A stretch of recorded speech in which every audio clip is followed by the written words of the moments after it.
तो trait approach में हम सिलगुन, ट्रेट यानी सिलगुन, अप्रोच यानी दृष्टिकोण, ठीक है। सिलगुन में हम आल्फोर्ड ट्रेट थ्योरीज देखी थी। आज हम कैटल ट्रेट थ्योरीज और आईजेक ट्रेट थ्योरीज पढ़ेंगे। तो आल्फोर्ड का ऊपर ऊपर हम कल देखा था हमने, तो उसका ऊपर ऊपर देख लेते हैं। उन्होंने दो गुण बताए थे, है ना, शील गुण दो बताए थे मेन जो मुख्य थे। वैसे तो उन्होंने 18,000 बताए हैं, ठीक है, 18,000 शील गुण, उसमें भी 60-60 कर उन्होंने दोनों बताए हैं। कॉमन ट्रेट थ्योरी यानी सामान्य गुण सभी में होते हैं वो, और पर्सनल ट्रेट यानी व्यक्तिगत गुण, इसमें 3 टाइप बताए गए हैं, सामान्य और पर्सनल। और पर्सनल में 3 टाइप्स बताए गए थे जो कि हमने देखा था। कार्डिनल डिस्पोजिशन, जिसमें गुण को छुपाया नहीं जाता है, विश्वविख्यात होते हैं इसमें, ठीक है, जैसे महात्मा गांधी जी का भी हम एग्जांपल दिया था। फिर सेंट्रल डिस्पोजिशन में सभी व्यक्ति में कोई भी वस्तु में मध्य स्थान में होनी चाहिए, यानी कुछ सभी व्यक्ति में मतलब 5-10 ऐसे गुण होते हैं शील गुण जो बहुत से व्यक्ति में होते हैं, 5-10 गुण, जैसे कि सहनशीलता, भावुक, सचेतन, सामाजिकता, आत्मविश्वास, उदासीन, इस प्रकार से। और फिर हमने तीसरे में कॉमन यानी गोम गोम डिस्पोजिशन हमने देखा था कि इसमें गौण होते हैं, ठीक है, जैसे कि विशेष प्रकार की हेयर स्टाइल हम एग्जांपल देखा था, ठीक है। ये कुछ उतने मायने नहीं रखते, ये गुण जो शील गुण है वो गौण टाइप रहते हैं। हमने कल तो अच्छे से देख लिया था इनको। आज हम कैटल ट्रेड थ्योरी देखेंगे। तो सबको स्क्रीन प्रेजेंट हो रहा है ना बराबर से? चलो अब स्टार्ट करते हैं कैटल ट्रेड थ्योरीज। पहले इनका परिचय देख लेते हैं, है ना। तो इनका पूरा जो नाम है रेमंड बर्नार्ड केटल। क्या नाम है? Raymond Bernard Bernard Bernard Cattell. जन्म हुआ 1905 में, जन्म हुआ उनका 1905 में, और इनका मृत्यु 1998 में, 1998 1998, और जन्म हुआ 1905 में। ये एक ब्रिटिश और अमेरिकन मनोवैज्ञानिक थे। केटल कैसे थे? एक ब्रिटिश और अमेरिकन मनोवैज्ञानिक थे। केटल को प्रारंभ में रसायन विज्ञान को पढ़ने में, परंतु इसमें इन्होंने रसायन विज्ञान को पढ़ने में, एक मिनट, ये ये स्लाइड दूसरी साइड में आना चाहिए था। थोड़ा सा वर्ड मिसिंग लग रहा है कुछ। हाँ हाँ, देख लेते इसको। केटल को प्रारंभ में रसायन विज्ञान को पढ़ने में, परंतु प्रथम विश्व युद्ध की हृदय हृदय विदारक घटनाओं को देखकर उनका और हृदय ये हो सकता है परिवर्तन कैटल को हुआ। प्रारंभ में रसायन विज्ञान को पढ़ने में रुचि थी। हाँ हाँ हाँ, तो उनको केटल को प्रारंभ में रसायन विज्ञान को पढ़ने में रुचि थी। फिर उसके बाद उनका जो हृदय था, ठीक है, युद्ध की मतलब प्रथम विश्व युद्ध की उन्होंने हृदय विदारक घटनाओं को देखकर, मतलब प्रथम विश्व युद्ध में जो घटनाएं चल रही थी उनको देखकर उनका जो हृदय था, ठीक है, देखकर उनका हृदय परिवर्तन हुआ कि उनका रुझान मानवीय समस्या को हल करने के क्षेत्र में बढ़ा। ठीक है? तो पहले इंटरेस्ट कहाँ पर था? रसायन विज्ञान में था। लेकिन जो प्रथम विश्व युद्ध चल रहा था उस टाइम में उनका जो हृदय था विदारक हो गया, क्योंकि मानवीय जो घटना देख रही थी सामने, समस्या जो दिख रही थी, उनका हल करना था उनको, ठीक है। तो फिर उनको मानवीय समस्या को हल करने के क्षेत्र में उनका मन जो बदला, है ना, बढ़ा, और अपना अध्ययन फिर मानवीय समस्याओं में लगा दिया। यानी व्यक्तित्व का विकास किस प्रकार से होता है, इन्होंने केटल ने शील गुण बताए, ठीक है, व्यक्तित्व के लिए। और मनोविज्ञान के क्षेत्र में कदम रखा, और उन्होंने लंदन में मनोविज्ञान विषय में पीएचडी भी की, ठीक है। तो फिर उसके बाद फिर उन्होंने रसायन विज्ञान से छोड़कर फिर मनोविज्ञान में उनका कदम पड़ा, और उन्होंने लंदन में मनोविज्ञानिक क्षेत्र में मनोविज्ञान विषय में पीएचडी की। केटल जो थे कि थानडाग, आल्पोर्ट और स्पीयरमैन जैसे मनोविज्ञान के भी संपर्क में रहे थे, उनके साथ भी संपर्क में थे। हमने थानडाग का भी पढ़ा था, है ना। आल्पोर्ट तो सिलगुन पता है, अभी हमने पढ़ा था कल की क्लास में। स्पीयरमैन जैसे मनोविज्ञान के भी संपर्क में रहे थे। और केटल ने अपने 16 व्यक्तित्व कारकों, इनका ये आ सकता है 16 पीएफ, ठीक है। फैक्टर एनालिसिस किसने दिया है, तो केटल ने दिया है 16, यानी जो 18,000 दिए थे ना आलपोर्ट ने शिलगुन, उनसे छाट छाट कर फिर इन्होंने सामान्य में से 16 जो है महत्वपूर्ण बताए शिलगुन, ठीक है। तो इनको 16 पीएफ कहते हैं। इसको, इसका मीनिंग होता है factor of analysis, 16 factor of analysis, कारक विश्लेषण, कारक विश्लेषण इस तकनीक का प्रयोग किया है। इतना आपको बात समझ में आ गई।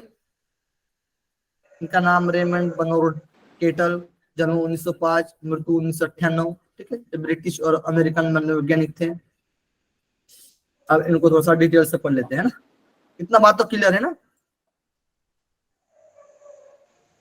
हाँ चलो, तो शिलगुन का कारक विश्लेषण सिद्धांत दिया इन्होंने। इसको इंग्लिश में बोला जाता है, शानी जी ध्यान रखिएगा, फैक्टर एनालिसिस ट्रेट थ्योरी, ठीक है। इंग्लिश में क्या बोला जाता है, फैक्टर एनालिसिस ट्रेट थ्योरी। हम बोला ना पीएफ, यानी 16 पीएफ भी बोला जाता है, ठीक है। तो 1950 में कब दी, तो 1950 में दी फैक्टर एनालिसिस ट्रेट थ्योरी, शिलगुन का कारक विश्लेषण सिद्धांत। जनक थे आरबी केटल, आरबी केटल भी बोल सकते हैं हम, रेमंड केटल। केटल ने भी अपने सिद्धांत में शिलगुणों का वर्णन किया है, किंतु केटल के शिलगुण आलपोर्ट के शिलगुणों से भिन्न है। जो आलपोर्ट हमने ऊपर पढ़ा था कल की क्लास में, उनसे भिन्न है शिलगुण। केटल ने हेंस आइजेंक, जो हम नीचे हम और हेंस आइजेंक का पढ़ेंगे ना, तो हेंस आइजेंक के कारक विश्लेषण के सिद्धांत के आधार पर शिलगुण का विश्लेषण किया है। उनका जो सिद्धांत था, उनके सिद्धांत के आधार पर ही इन्होंने अपना जो कारक विश्लेषण सिद्धांत बताया है, शिलगुण का विश्लेषण किया है। इतनी बातें समझ में आ गई। केटल ने आलपोर्ट के 17,953 शिलगुणों का कारक विश्लेषण के आधार पर वर्गीकरण किया। कारक विश्लेषण होता है, उसके आधार पर उन्होंने क्या किया, वर्गीकृत किया। 17,953 समझ लीजिएगा, कूट में आलपोर्ट के शिलगुण 18,000 दिए रहेंगे आपको, तो आपको 18,000 पे क्लिक करना है ना। मेन कितना है, 17,953, पर और हम जान सकते कि 18,000। केटल के अनुसार शिलगुण एक मानसिक संरचना एवं अनुमान है। शिलगुण क्या है, मानसिक संरचना एवं अनुमान है केटल के अनुसार, जो निरीक्षित व्यवहार पर आधारित होते हैं। जो कुछ निरीक्षित व्यवहार होते हैं, है ना, जो हम ऑब्जर्वेशन करते हैं ना, व्यवहार पर आधारित होते हैं, इनसे व्यवहार के कुछ विशिष्ट पहलू भी प्रकट होते हैं। तो विशिष्ट पहलू प्रकट होते हैं। हमने आलपोर्ट में किसको बताया था, आलपोर्ट में क्या हमने परिभाषा देखी थी, इन्होंने कह रहे कि व्यवहार के कुछ विशिष्ट पहलू प्रकट होते हैं।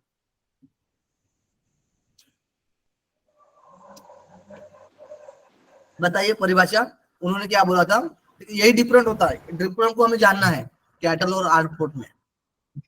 तो इन्होंने सर उसमें एनवायरनमेंट में कैसे एडजस्ट होंगे ये बताया था, ये बताया था। हाँ गुड। तो इन्वायरमेंट में कैसे एडजस्ट, मतलब इन्वायरमेंट के साथ हमें समायोजन करना है, हमारे मन और शरीर को इन्वायरमेंट के साथ समायोजन करके हम शिलगुण को सीखना है ना, सिंपल सी बात, समायोजन कर। इनमें क्या है कि शिलगुण एक मानसिक संरचना होती है ना, वो तो दिखती नहीं है, आपको भी बताया हमने कल, तो बहुत अच्छे से बताया था, ठीक है। मानसिक संरचना होती है एवं अनुमान है, अनुमान किया जा सकता है, जो निरीक्षित, जो ऑब्जर्वेशन व्यवहार पर आधारित होते हैं, तो कुछ हम निरीक्षित करते हैं, इससे व्यवहार के कुछ विशिष्ट पहलू प्रकट होते हैं, यानी कुछ व्यवहार में कुछ विशिष्ट, है ना, पहलू प्रकट होते हैं। ठीक है, ये केटल के अनुसार बताया गया। तो व्यवहार के कुछ विशिष्ट पहलू प्रकट होते हैं, ये लाइन ध्यान रखना है आप लोगों को। आलपोर्ट के अनुसार क्या रखना है आपको, कि मन और शरीर को वो क्या करते हैं, पर्यावरण के साथ समायोजन करते हैं, ठीक है। केटल ने शिलगुणों के 2 प्रकार बताए हैं, कितने, अब उनका वर्गीकरण किया है, और मेन क्या बताया, 2 प्रकार बताए, सतही शिलगुण और मुख्य शिलगुण। मुख्य शिलगुण में भी आगे हम 2 पढ़ेंगे, एक पर्यावरणीय शिलगुण होता है और एक होता है आनुवांशिक होता है, जो मतलब पहले से आ रहा है जो गुण है वो, और दूसरा पर्यावरण यानी पर्यावरण से प्राप्त हो रहा है।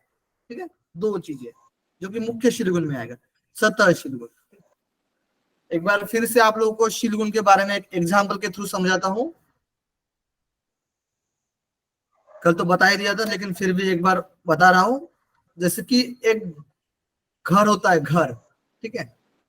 अब घर को बनाने के लिए जो साहित्य लगता है ना, साहित्य लगता है, जैसे ईंटें लगती है, सीमेंट लगता है, जल लगता है, बहुत कुछ साधन लगता है। ठीक है, तो एक घर बनता है ना।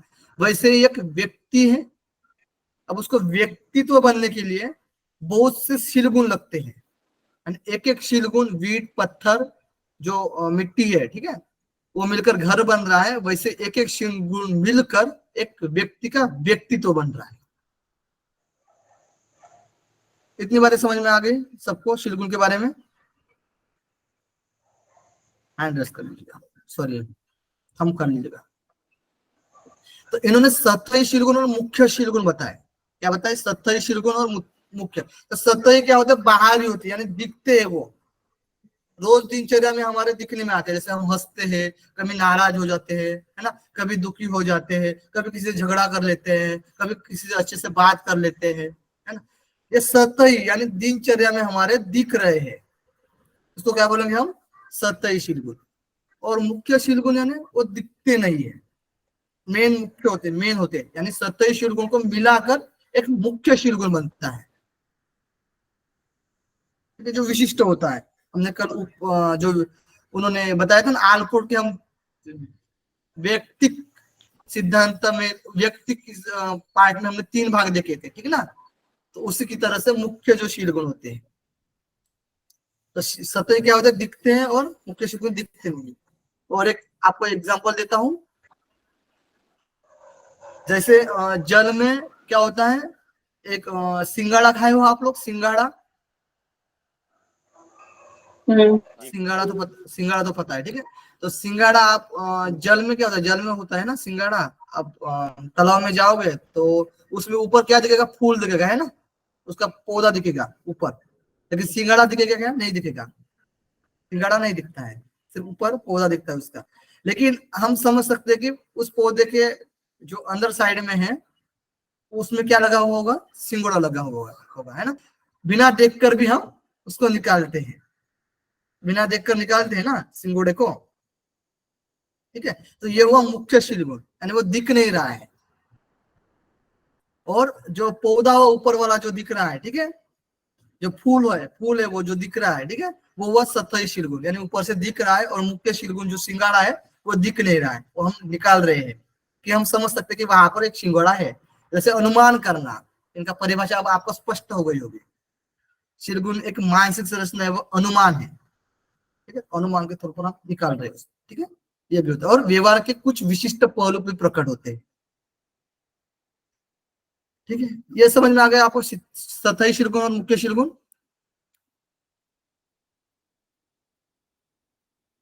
ये अब बेस हुआ आपका।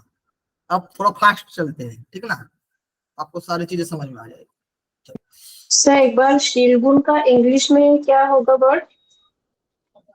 ट्रेड, हाँ, ये अभी बताया ना, ट्रेड।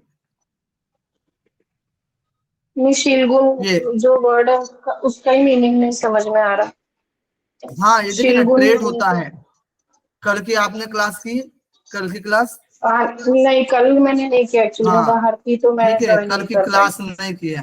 कल हमने पूरा शीलगुण के बारे में तो हाँ आधा घंटा पढ़ लिया था। आधा घंटा हमने शीलगुण के बारे में पढ़ा, सिर्फ शीलगुण को समझने के लिए।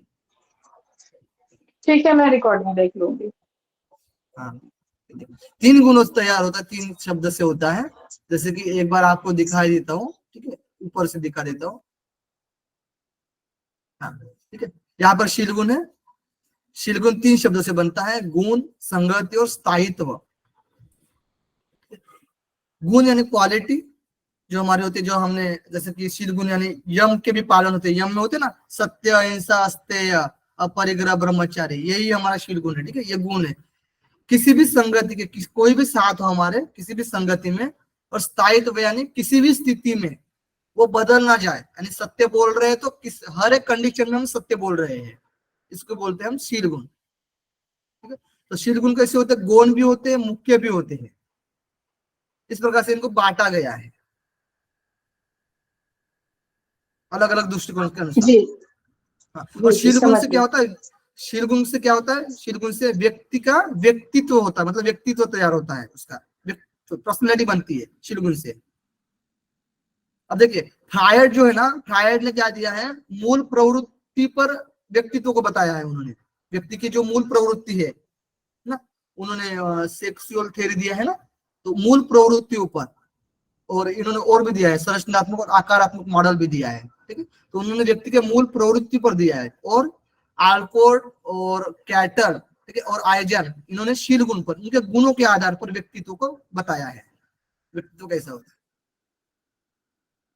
ठीक है अभी। जी जी थैंक यू सो मच। हाँ हाँ, और ऊपर हमने पढ़ा था व्यवहार में कैसे, किस प्रकार से हम व्यवहार करेंगे तो व्यक्ति का व्यक्तित्व होता है, हम वाटसन का पढ़ा था, है ना, वाटसन का पढ़ा, पावलोव का पढ़ा, स्किनर का पढ़ा हमने हाँ वो अच्छे पढ़ से। लिया मैंने, हाँ वो देख लिया था मैंने, सिर्फ मैं कंटिन्यू अटेंड कर रही थी। चलो अभी चालू करते हैं सत्ताई शील गुण, ठीक है, ऊपर से हमने आप लोगों को बता दिया। देखिए सत्ताई शील गुण को शील गुण सूचक भी बोला जाता है, और इंग्लिश में शानी जी आप ध्यान रखिएगा, सरफेस ट्रेट, सरफेस ट्रेट, सत्ताई शील गुण सरफेस, बाहरी जो दिखने में आते हैं, यार शील गुण को सूचक भी बोलते हैं, यानी सूचक होते हैं। जैसे हमने एग्जांपल दिया था ना, जो फूल लगा हुआ होता है, बाहर जो लगा हुआ होता है, जो सिंगाड़े का ऊपर में, है ना, सूचक, सूचना प्रदान कर रहा है हमें, है ना, सूचक है वो, जो हमारे दिनचर्या में दिखने में आता है, राग आना, गुस्सा आना, है ना, खुशी होना, गम होना। देखो सतही शील गुणों की व्यक्ति निर्माण में कम महत्वपूर्ण भूमिका होती है, यानी व्यक्ति निर्माण में ये क्या होते हैं, कम भूमिका होती है। सामान्य होते सतही उतना महत्व नहीं देते, है ना, जैसे हमने ऊपर सामान्य में देखा था आलपुट में, ठीक है, मिलाते जाएंगे, ये संख्या में अधिक भी होते हैं, जैसे हमने सामान्य में पढ़ा था आलपुट के सिद्धांत में। ये व्यक्तित्व के ऊपरी सतह पर स्थित होते हैं, यानी बाहरी सतह पर, अर्थात ऐसे शीलगुण व्यक्ति की प्रतिदिन को क्रियाओं में आसानी से व्यक्त होते हैं, यानी दिन प्रतिदिन की क्रिया में ये आसानी से व्यक्त होते हैं, जैसे कि सामाजिकता, समाज में घुल मिल रहना, है ना, निस्वार्थता, किसी चीज में स्वार्थ नहीं है, हास्य यानी हंसना, प्रसन्नता, प्रसन्न आनंदित होना, क्रोध आना, दुख आदि, है ना।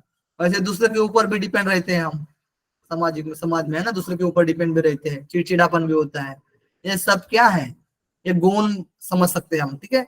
ये इनको क्या बोला गया है, सत्ताई बोला गया है, जो कि ये व्यक्तित्व के लिए, है ना, कम महत्वपूर्ण है, व्यक्ति निर्माण में, यानी व्यक्तित्व के लिए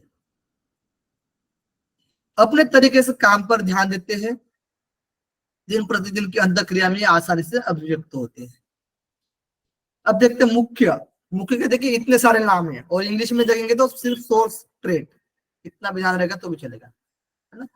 तो मुख्य जो होते हैं शीलगुण, मुख्य को मुख्य भी बोल सकते हैं, मुख्य तो बोलेंगे ही, स्रोत भी बोल सकते हैं हम, और मूल शीलगुण, मूल होते हैं, जो मूल बेस होता है, और सोर्स ट्रेट, इनकी व्यक्तित्व निर्धारण में महत्वपूर्ण भूमिका होती है, खास रोल निभाते हैं ये संख्या में सतही शीलगुणों से कम होते हैं, क्योंकि कम लोगों में पाए जाते हैं, इसलिए कम होते हैं। कम होते हैं मतलब काम नहीं करते ऐसा नहीं है, ठीक है, कम होते हैं मतलब लोगों में, ज्यादा लोगों में पाया नहीं जाता है। जैसे हम आलपोर्ट के व्यक्तित्व के 3 जो टाइप देखे थे ना, कार्डिनल में पढ़ा था, किसमें पढ़ा था जी, रिया जी, आलपोर्ट के किस में पढ़ा था हम, आलपोर्ट के व्यक्तित्व में शीलगुण पढ़ा था ना हमने, कि जो मुख्य होते हैं, यानी ये संख्या में ये जो मुख्य भूमिका निभाते हैं ना, कार्डिनल में, कार्डिनल में, तो संख्या में कम होते हैं कार्डिनल में, और ये क्या होते हैं, मुख्य भूमिका निभाते हैं शीलगुण में, जो व्यक्तित्व बनने के लिए, ठीक है। तो आलपोर्ट के कार्डिनल में पढ़ा था, जो व्यक्ति के 3 प्रकार बताए थे ना उन्होंने व्यक्तित्व में, है ना, इंडिविजुअल में उन्होंने 3 प्रकार देखे थे, कार्डिनल, और फिर सेंटर बताया था, और एक गौण बताया था, ठीक है, कार्डिनल। इनकी अभिव्यक्ति अर्थात ये सतही शीलगुणों के समान दिन प्रतिदिन की क्रियाओं में स्पष्ट व्यक्त नहीं होती है, तो सतही अपोजिट है, दिन प्रतिदिन क्रिया में स्पष्ट व्यक्त नहीं होती। सतही शीलगुणों के आपस में मिलने पर मुख्य शीलगुण उत्पन्न होते हैं। सिंपल सी बात, ठीक है। यानी ये निस्वार्थता, ये कौन सा गुण है? निस्वार्थता ये कौन सा गुण है? सतही मुख्य है, निस्वार्थता सतही है, और सामाजिकता भी सतही है, और हास म्हणजे हंसना, समाज में घुल मिल करना, निस्वार्थता ये सतही है। ऊपर वाले हर रोज के दिनचर्या में दिखते हैं। तो ये तीनों को मिलकर क्या होता है? एक मित्रता। ये मित्रता एक शीलगुण है, ये मुख्य शीलगुण है। मुख्य शीलगुण की उत्पत्ति होती है, किसी के ऊपर डिपेंड नहीं होते, ये टारगेट एक्टिव रहता है, न्यू वर्क करते, इमोशंस भी होते हैं। केटल ने कारक विश्लेषण के आधार पर आल्पोर्ट के 17,953 शीलगुणों का विश्लेषण किया है। कितने? 17,953 का शीलगुण का विश्लेषण किया है। और मुख्य शीलगुणों की संख्या उन्होंने 35 बताई। क्वेश्चन में आ सकता है कि मुख्य शीलगुण कितने बताए कैटल के अनुसार, तो 35। अब 35 भी नहीं आएगा तो 16 नंबर आएगा। क्या पढ़ लेते हैं इसको। इन 35 शीलगुणों में से भी 23 शीलगुण सामान्य व्यक्ति में, तो 23 शीलगुण किस में पाए जाते हैं? सामान्य व्यक्ति में। और जबकि 12 शीलगुण जो होते हैं वो असामान्य व्यक्तियों में, यानी विशेष व्यक्ति में पाया जाता है। उर्मिला जी है क्लास में? उर्मिला जी नहीं है, ठीक है, कल बोल रहे थे, चर्चा कर रहे थे, ठीक है। तो 35 मुख्य माने, और मुख्य 35 में से भी 23 है, जो कि 23 शीलगुण सामान्य व्यक्तियों में और 12 शीलगुण असामान्य व्यक्तियों में। और केटल ने सामान्य व्यक्तित्वों में पाए जाने वाले 23 शीलगुणों का विश्लेषण किया है, जो कि सामान्य में, और इनमें 16 शीलगुण अत्यधिक महत्वपूर्ण माने हैं, ठीक है। तो सामान्यों में 23 शीलगुणों का विश्लेषण किया, फिर से फैक्टर किया है, और उन्होंने अलग अलग किया, तोड़ा है, और उन्होंने 16 शीलगुण अत्यधिक महत्वपूर्ण माने हैं। क्वेश्चन में आ सकता है 35 आएगा तो 35 लगाना, 35 की जगह पर 16 रहेगा तो 16 लगाना, ठीक है। ये ध्यान रखना आप लोग, गुण पूछे जाएंगे तो ओवरऑल।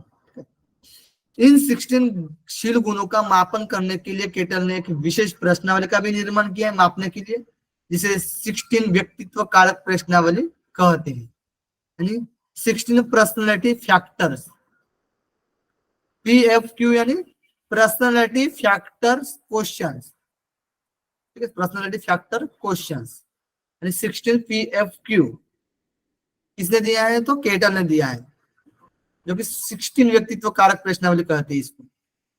इन्होंने 4 वर्गों में विभाजित किया है, इस प्रकार है Q1, Q2 और Q3 और Q4। और इसमें भी एक एक वर्ग में कितना आएगा? 4 आएगा, ठीक है, 4, तो 4 चो 16 हो जाता है, ठीक है। तो 4 4 4 4 4 बार मिलाएंगे तो 16 हो जाते हैं, तो 4 4 1 में। और इनमें बोला भी गया है कि प्रत्येक व्यक्ति में, यानी 4 वर्गों में से प्रत्येक व्यक्ति में कोई ना कोई वर्ग अवश्य पाया जाता है, यानी कोई भी व्यक्ति हो, इन चारों वर्गों में से किसी का ना किसी का गुण पाया जाता है, शील गुण, ठीक है।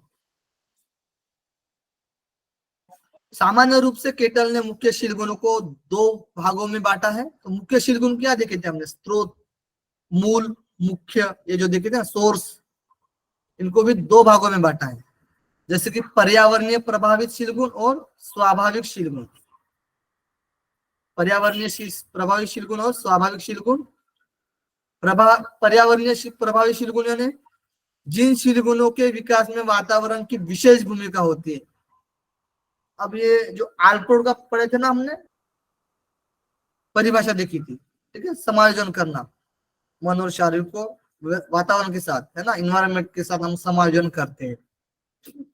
इसलिए इसमें बोला गया कि जिन शील गुणों के विकास में वातावरण की विशेष भूमिका होती है, यानी वातावरण से हम जो सीख रहे हैं, वातावरण से हमारे व्यक्ति का व्यक्तित्व तैयार हो रहा है, उसको बोलेंगे पर्यावरणीय प्रभावित शील गुण। और स्वाभाविक शील गुण जो कि अपने आप से आ रहा है, यानी मतलब वंशानुक्रम। जिन शील गुणों के विकास में वंशानुक्रम की विशेष भूमिका होती है, उन्हें स्वाभाविक शील गुण कहते हैं। वंशानुक्रम जो हमारे जीन में पाया जाता है, जो हमारे DNA में पाया जाता है, वहां से जब हम चालू होता है, ठीक है, तो वंशानुक्रम विशेष भूमिका इसमें होती है स्वाभाविक शील गुण में। पर्यावरणीय और स्वाभाविक, मुख्य शील गुणों में कौन आएगा? पर्यावरणीय और स्वाभाविक। ये सब ठीक है, कवर हो गया ये कैटल का, कैटल महोदय का हो। किसी को कुछ डाउट है तो पूछ सकते हो, किसी को कुछ पूछना है?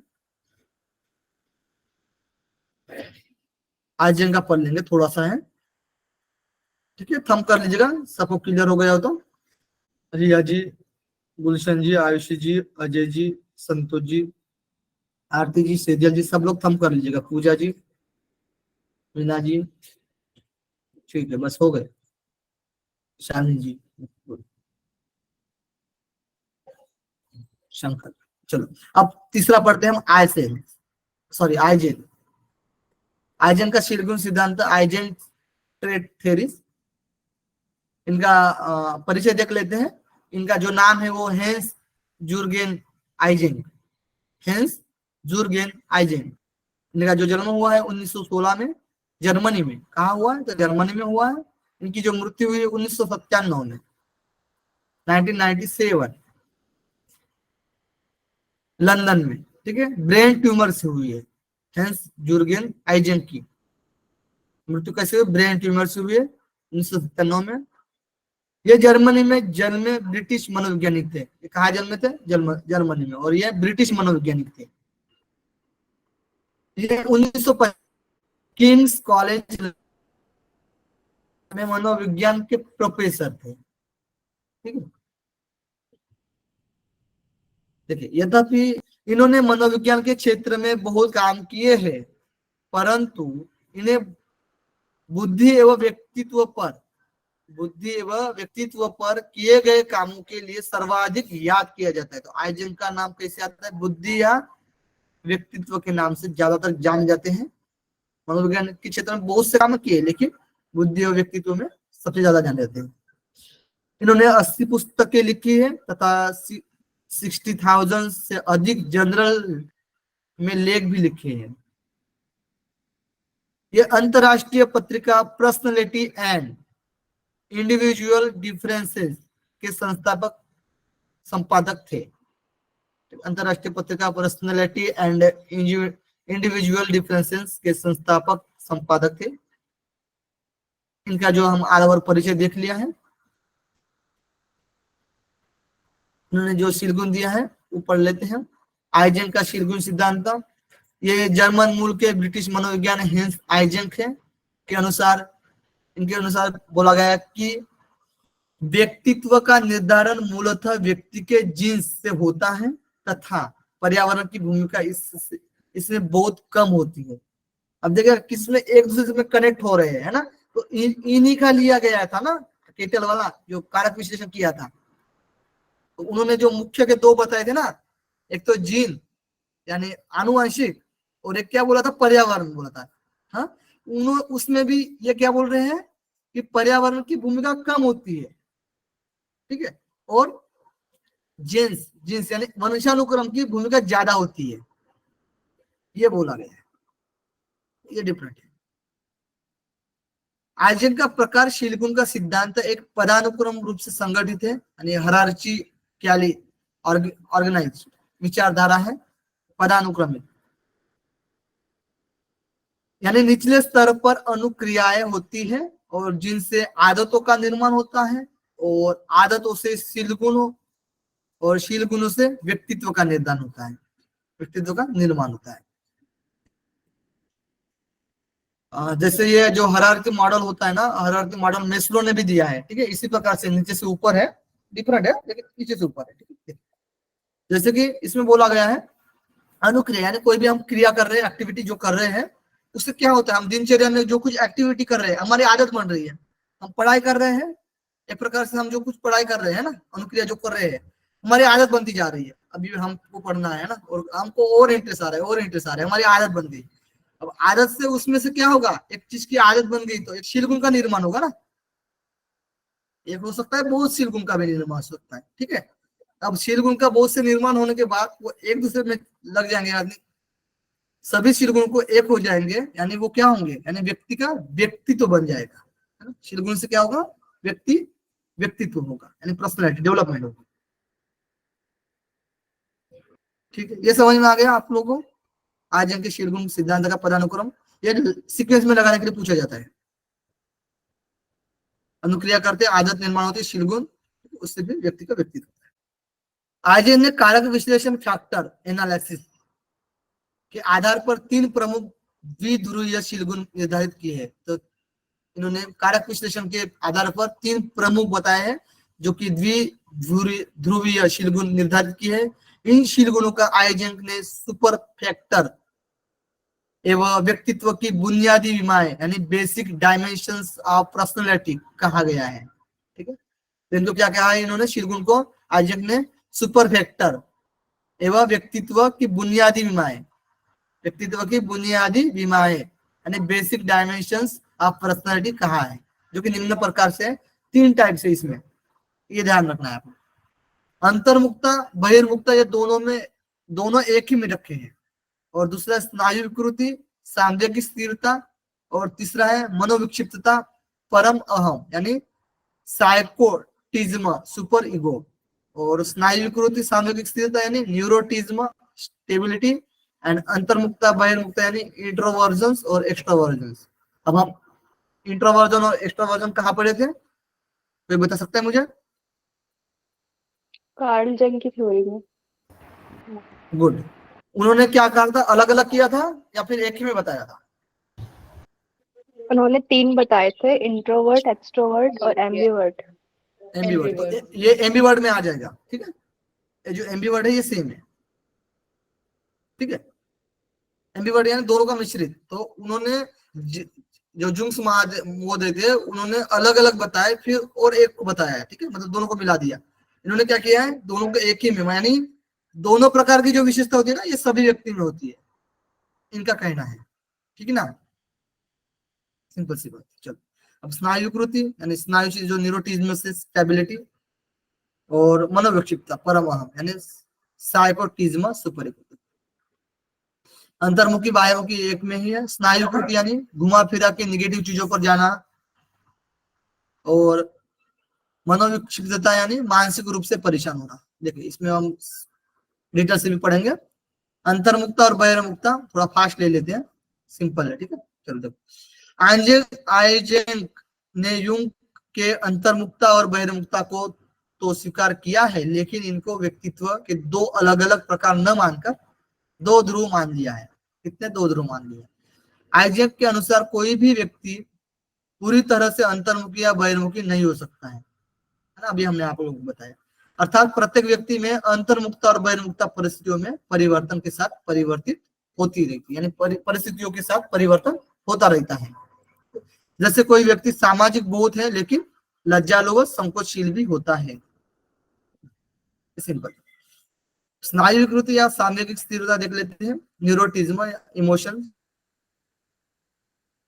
इन विशेष को अथवा सुपर फैक्टरों के स्नायु विकृति वाले छोर पर होने वाले व्यक्ति में संवेगिक नियंत्रण कम होता है। यानी इनमें जो स्नायु विकृति होती है, यानी संवेग जो आ रहा है ना, उसमें नियंत्रण कम होता है, हमारे कंट्रोल में नहीं होता वो संवेग जो आ रहा है। ठीक है, वह इच्छा शक्ति यानी विल पावर कमजोर होती है। उनकी जो इच्छा शक्ति है वो पावर कम होती है, उनकी विल पावर। इनके विचारों एवं क्रियाओं में मंदता पाई जाती है। उनकी जो भी कुछ विचार करेंगे, ज्यादा सोच नहीं सकते हैं, ज्यादा विचार नहीं कर सकते हैं, है ना, उनमें मंदता पाई जाती है। और उनकी क्रिया भी ज्यादा एक्टिविटी नहीं कर पाते हैं। ये अन्य व्यक्तियों के विचारों को अपनाने की प्रवृत्ति रखते हैं, दूसरे के ऊपर डिपेंड रहते हैं ज्यादातर, क्योंकि हमसे कुछ नहीं हो पाएगा, है ना, बाकी से होगा, है ना, उनसे ही देख लेते हैं। ऐसे वाले व्यक्ति रहते हैं, आलसी टाइप रहते हैं, है ना। चलो, और प्राय अपनी इच्छाओं का दमन करते हैं, अपनी जो कुछ इच्छा है वो उसका दमन कर लेते हैं, हमसे नहीं हो पाएगा। जबकि सांवेगिक स्थिरता वाले छोर की तरह बढ़ने पर उक्त समस्त व्यवहारों को में न्यूनता के साथ ही सांवेगिक स्थिरता की मात्रा भी बढ़ जाती है। यानी जबकि सांवेगिक स्थिरता वाले छोर की तरह बढ़ने पर, यानी सांवेगिक स्थिरता पर हम बढ़ेंगे तो क्या होगा, बढ़ने पर उक्त समस्त व्यवहारों में न्यूनता के साथ ही सांवेगिक स्थिरता की मात्रा भी बढ़ती जाएगी। यानी संवेग जो है हमारा बढ़ेगा नहीं, ठीक है, क्योंकि हम व्यवहार में भी न्यूनतम आ रही है, हमारी न्यूनतम यानी कमी आ रही है। तो मनोविक्षिप्तता शीलगुण या सुपर फैक्टर वाले व्यक्ति में कॉन्सेंट्रेशन, शील एकाग्रता, मनोविक्षिप्तता शील गुण या सुपर फैक्टर वाले व्यक्ति में शील एकाग्रता होती है। यानी जो मनोविक्षिप्त यानी मन की जो विक्षिप्तता होती है, इनमें क्या होता है, शील एकाग्रता, यानी प्योर कंसंट्रेशन। उनकी एकाग्रता क्षीण होती है, कमजोर होती है। क्षीण स्मृति और एवं क्रीडता भी होती है, असंवेदनशीलता भी होती है, इनमें स्नेह और प्रेम की कमी होती है, लापरवाही आदि के लक्षण भी पाए जाते हैं। यह मनोविक्षिप्तता। लेकिन हम परम अहम की बात करेंगे ना, उसमें क्या होगा कि आदर्शत्व यानी आइडियलिटी और मोरलिटी, नैतिकता से संबंधित भी लक्षण पाए जाते हैं, जो कि हम आईडी ईगो सुपर ईगो पढ़ेंगे ना फ्रायड जी का, ठीक है। उसमें क्या होगा, दम्भिक जो इच्छा होगी वो जो सुपर ईगो में आएंगे, है ना, और उसमें नैतिकता भी आएगी, आदर्शता भी आएगी उसमें, ठीक है, जो कि दबे हुए हैं, एकदम से बाहर नहीं आते हैं, ठीक है। ये हो गया, कंप्लीट हो गया। एक इंट्रो हम देख लेते हैं इनका और फिर से। ये क्लियर हो गया आप लोगों को तीनों चीज?